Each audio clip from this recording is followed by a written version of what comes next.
Hi guys, ini ang ating kaduhan na video sa A Day in My Life as a Practice Teacher here in Surigao City National High School. By the way, I am Jenard V. Pantalyon and I am a practice teacher from Northeastern Mindanao College. Na late gamay ang Ijululo kay nag-start na ang flag ceremony pat apas ang lupang hinirang then so on. Then suddenly kay ni Uyan so nang hawak kami sa center tiyan nagpilid kami kuman here nag-uyan diri sa dahil walang ulan na makakapigil nag-continue ang ating flag ceremony ngayon here sa hallway kaiba na ako nga kung mga kaiba na mga practice teacher from Mexico. Kaway guys sa vlog na to char inganan mga practice no dili ka magpa hagad tanan awas si Sir Bruce pa fresh jud so kung mag-start ang ato first class sa ako cooperating teacher na advisory class. And for those who don't know, I am BS Ed English major but assigned in Filipino cooperating teacher. So be flexible ta ko man na ay ato Filipino classes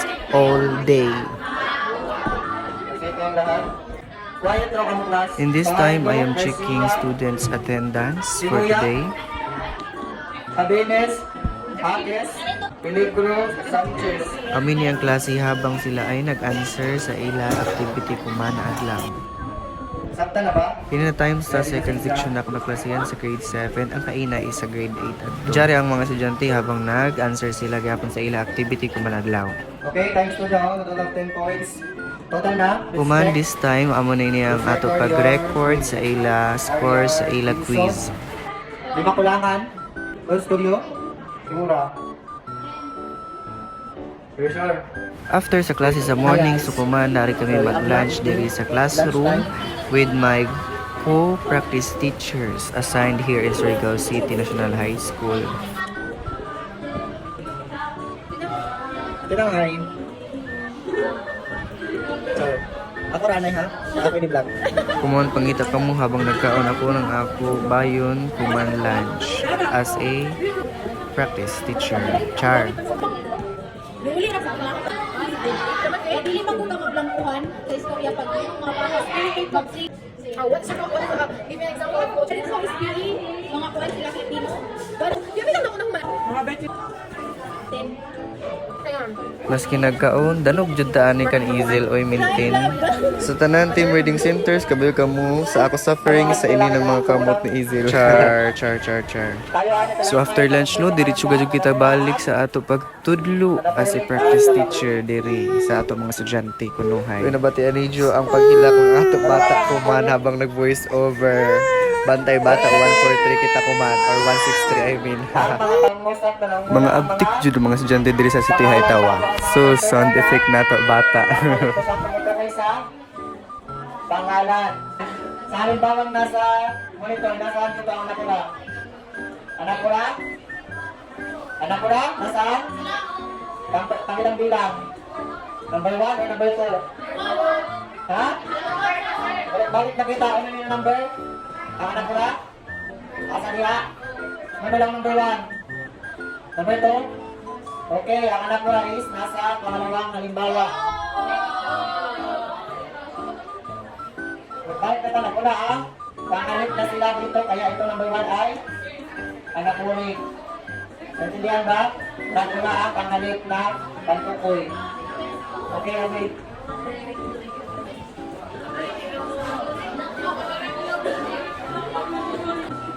So let's move on and now we're going to tackle about our new topic, our next topic which is basa.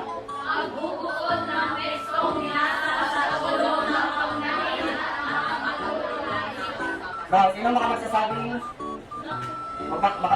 kung ano ang pagbubuod? Ano ang pagbubuod? Ang buod sa English ay? Ano ang buod sa English? Pagbubuod. Pagbubuod ay sa English ay? Ha? Tama, si correct ito ay summary or summarizing ang pagbubuod. Ginagawang maikling printer gamit ang pagbubuod.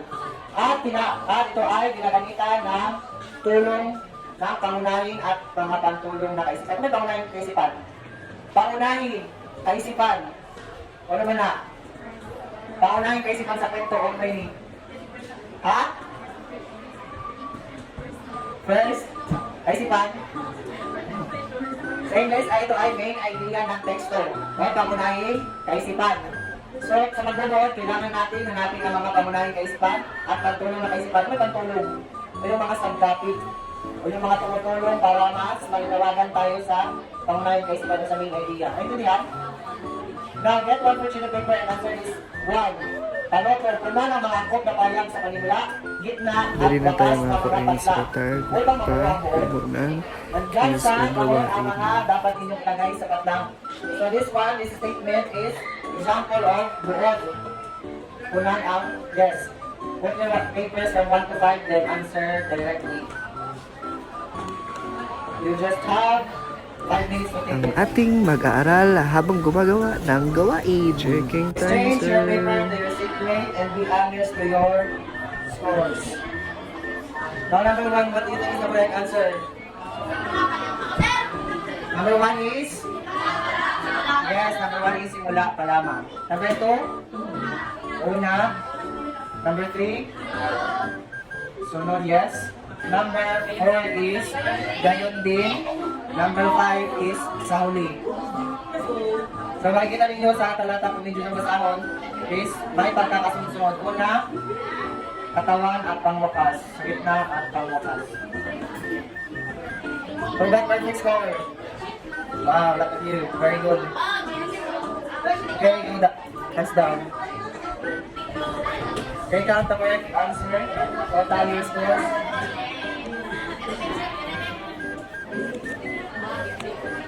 Pilay score niya rin, Zach? Times 2. May dami times 2 ni jump score. 2 points each. Yeah, you got 8 points. Balik ko.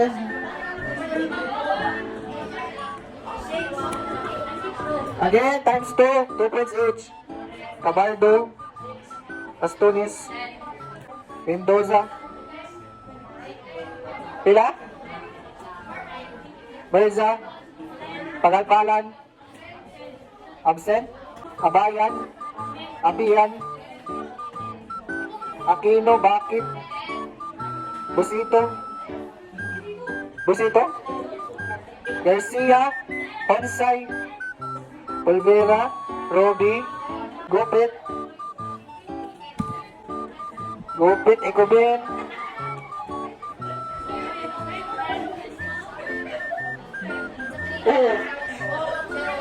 yes. Pila? Okay. We have remaining time. So let's tackle about our topic today. About ito naman. Pwede ka mo magsihat ko man basta ibasa og ma, you have 20 points plus 20. Kung may sinayat ka mo. You want our next? Number 1 ini. Dili, muna ka ba na slide? Mana?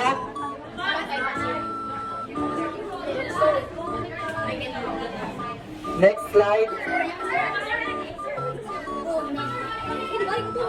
Ako na yun first. Second slide. Balik ko.